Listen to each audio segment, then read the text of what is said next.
ನಮಸ್ಕಾರ ವೀಕ್ಷಕರೇ, ಕನ್ನಡದ ಬಿಗ್ ಬಾಸ್ ಸೀಸನ್ 12 6 ವಾರಗಳನ್ನ ಕಂಪ್ಲೀಟ್ ಮಾಡಿ ಮುಂದೋಗ್ತಾ ಇದೆ. ಇನ್ನು ನಿನ್ನೆ ನಡೆದ ವೀಕೆಂಡ್ ವಿತ್ ಕಿಚ್ಚ ಸುದೀಪ್ ಕಾರ್ಯಕ್ರಮದಲ್ಲಿ ಒಂದಷ್ಟು ವಿಷಯಗಳು ನಡೀತು. ಅದರಲ್ಲಿ ಮುಖ್ಯವಾಗಿ ಸ್ಮೋಕಿಂಗ್ ಏರಿಯಾನ ಬಂದ್ ಮಾಡಿರೋದು ಒಂದು ಒಳ್ಳೆಯ ವಿಚಾರ. ಇನ್ನು ಕಿಚ್ಚ ಸುದೀಪ್ ಅವರು ಅಶ್ವಿನಿ ಗೌಡ ಅವರಿಗೆ ಕ್ಲಾಸ್ ತೆಗೆದುಕೊಳ್ಳೋದಿಲ್ಲ ಅನ್ನೋ ಅಪವಾದ ಇತ್ತು, ಅದು ಕೂಡ ನಿನ್ನೆ ಸರಿ ಆಯಿತು ಅಂತ ಹೇಳ್ಬೋದು. ಇನ್ನು ಕಳೆದ ವಾರ ಯಾವುದೇ ಟಾಸ್ಕ್ ಇರಲಿಲ್ಲ, ಆದರೆ ತುಂಬ ವಿಷಯಗಳ ಬಗ್ಗೆ ಸೋಷಿಯಲ್ ಮೀಡಿಯಾದಲ್ಲಿ ಚರ್ಚೆ ಆಗ್ತಾನೆ ಇತ್ತು. ಅದರಲ್ಲೂ ಅಶ್ವಿನಿ ಗೌಡ ಮತ್ತು ರಕ್ಷಿತಾ ಅವರ ಬಗ್ಗೆ, ಗಿಲ್ಲಿ ಮತ್ತು ರಿಷಾ ಅವರ ಬಗ್ಗೆ ಚರ್ಚೆ ಆಗ್ತಾನೆ ಇತ್ತು. ಅದರಲ್ಲಿ ಒಂದಷ್ಟು ವಿಷಯಗಳ ಬಗ್ಗೆ ಕಿಚ್ಚ ಸುದೀಪ್ ಅವರು ಕ್ಲಾರಿಫಿಕೇಶನ್ ಅನ್ನು ಕೊಟ್ಟರು. ಇನ್ನು ರಿಷಾ ಮತ್ತು ಗಿಲ್ಲಿಯ ವಿಚಾರದ ಬಗ್ಗೆ ಇವತ್ತು ಕ್ಲಾರಿಫಿಕೇಶನ್ ಅನ್ನು ಕೊಡ್ತಾರೆ. ಇನ್ನು ಇದೆಲ್ಲದರ ಮಧ್ಯೆ ಎಲಿಮಿನೇಷನ್ ಭಯ ಸ್ಪರ್ಧಿಗಳಲ್ಲಿ ಕಾಣಿಸ್ತಿದೆ. ಹಾಗಾದರೆ ಇವತ್ತು ಯಾವ ಸ್ಪರ್ಧಿ ಬಿಗ್ ಬಾಸ್ ಮನೆಯಿಂದ ಎಲಿಮಿನೇಟ್ ಆಗಿ ಬಿಗ್ ಬಾಸ್ ಮನೆಯಿಂದ ಹೊರಗಡೆ ಹೋಗ್ತಾರೆ ಅಂತ ಈ ವಿಡಿಯೋದಲ್ಲಿ ನೋಡ್ತಾ ಹೋಗೋಣ. ಅದಕ್ಕಿಂತ ಮುಂಚೆ ಯಾರೆಲ್ಲ ನಮ್ಮ ಚಾನಲ್ನ ಸಬ್ಸ್ಕ್ರೈಬ್ ಮಾಡಿಲ್ಲ ಅಂತಂದರೆ ಈ ರೀತಿಯ ಮಾಹಿತಿಗಾಗಿ ನಮ್ಮ ಚಾನಲ್ನ ಸಬ್ಸ್ಕ್ರೈಬ್ ಮಾಡಿ. ಇನ್ನು ಇವತ್ತು ಕಿಚ್ಚ ಸುದೀಪ್ ಅವರು ರಿಷಾ ಗೌಡ ಮತ್ತು ಗಿಲ್ಲಿ ಅವರ ನಡುವೆ ನಡೆದಂಥ ಒಂದು ವಿಚಾರದ ಬಗ್ಗೆ ಮಾತಾಡ್ತಾರೆ. ಅಷ್ಟೇ ಅಲ್ಲ, ಅದ್ರ ಬಗ್ಗೆ ಕ್ಲಾರಿಫಿಕೇಶನ್ ಅನ್ನು ಕೂಡ ಕೊಡ್ತಾರೆ. ಇನ್ನು ಇದಕ್ಕೆ ಸಂಬಂಧಪಟ್ಟಂತೆ ಪ್ರೋಮೋ ಕೂಡ ರಿಲೀಸ್ ಆಗಿದೆ. ಇನ್ನು ಇದರ ಬಗ್ಗೆ ಸುದೀಪ್ ಅವರು ಮಾತಾಡಿ, ಒಬ್ಬರ ಮೇಲೆ ಕೈ ಎತ್ತಿದ್ರೆ ಬಿಗ್ ಬಾಸ್ ಮನೆಯಲ್ಲಿ ಅದು ಒಪ್ಪಿಗೆ ಇರೋದಿಲ್ಲ. ದೇವರು ಕೊಟ್ಟ ಕೈಗಳನ್ನ ಒಳ್ಳೆಯ ವಿಷಯದಕ್ಕೆ ಅಥವಾ ಗೆಲ್ಲೋದಕ್ಕೆ ಬಳಕೆ ಮಾಡಬೇಕು. ಒಬ್ಬ ಹುಡುಗ ಇದೇ ಥರ ಹುಡುಗಿ ಮೇಲೆ ಕೈ ಮಾಡಿದರೆ ಏನಾಗಿರೋದು?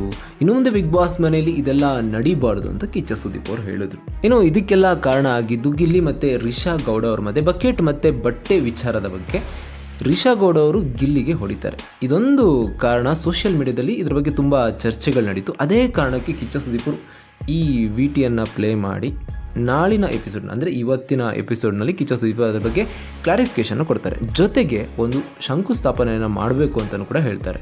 ಶಂಕುಸ್ಥಾಪನೆ ಅಂತ ಅಂದರೆ ಹಳದಿ ಮತ್ತು ಕೆಂಪು ಕಾರ್ಡ್ಗಳನ್ನ ಸ್ಪರ್ಧಿಗಳಿಗೆ ಕೊಟ್ಟು ಅವ್ರಿಗೆ ವೋಟ್, ಅಂದರೆ ಯಾವ ಸ್ಪರ್ಧಿ ರಿಷಾ ಗೌಡ ಅವರಿಗೆ ಹಳದಿ ಕಾರ್ಡನ್ನು ಕೊಡ್ತಾರೆ ಅಥವಾ ಕೆಂಪು ಕಾರ್ಡನ್ನು ಕೊಡ್ತಾರೆ. ಹಳದಿ ಕಾರ್ಡನ್ನು ಕೊಟ್ಟರೆ ವಾರ್ನಿಂಗ್ ಮಾಡಿ ಮನೆಯಲ್ಲೇ ಉಳಿಸ್ಕೋಬೇಕಾ, ಅಥವಾ ಕೆಂಪು ಕಾರ್ಡ್ ಜಾಸ್ತಿ ಬಂದರೆ ಮನೆಯಿಂದ ಹೊರಗಡೆ ಹಾಕಬೇಕಾ?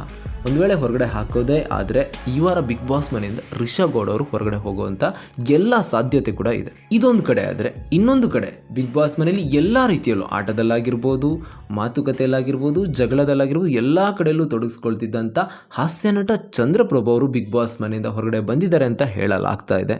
ಇನ್ನು ಜನರಿಂದ ಬಂದಂಥ ವೋಟ್ನಲ್ಲಿ ಚಂದ್ರಪ್ರಭು ಅವರಿಗೆ ಅತ್ಯಂತ ಕಡಿಮೆ ವೋಟ್ ಬಂದಿದೆ. ಬೇರೆ ಸ್ಪರ್ಧಿಗಳಿಗೆ ಕಂಪೇರ್ ಮಾಡಿದಾಗ ಅತ್ಯಂತ ಕಡಿಮೆ ವೋಟ್ ಬಂದಿದೆ. ಹಾಗಾಗಿ ಚಂದ್ರಪ್ರಭು ಅವರು ಬಿಗ್ ಬಾಸ್ ಮನೆಯಿಂದ ಎಲಿಮಿನೇಟ್ ಆಗಿರ್ಬೋದು. ಆದರೆ ವಿಟಿಯಲ್ಲಿ ತೋರಿಸಿರೋದು ರೀತಿಯಲ್ಲಿ ನೋಡಿದ್ರೆ, ಕೆಂಪು ಕಾರ್ಡ್ ಮತ್ತು ಹಳದಿ ಕಾರ್ಡ್ ರಿಷಾ ಗೌಡ ಅವರಿಗೆ ತೋರಿಸೋದನ್ನು ನೋಡಿದ್ರೆ ಅಲ್ಲಿ ಒಂದಷ್ಟು ಅನುಮಾನ ಹುಡ್ಕೊಳ್ಳುತ್ತೆ.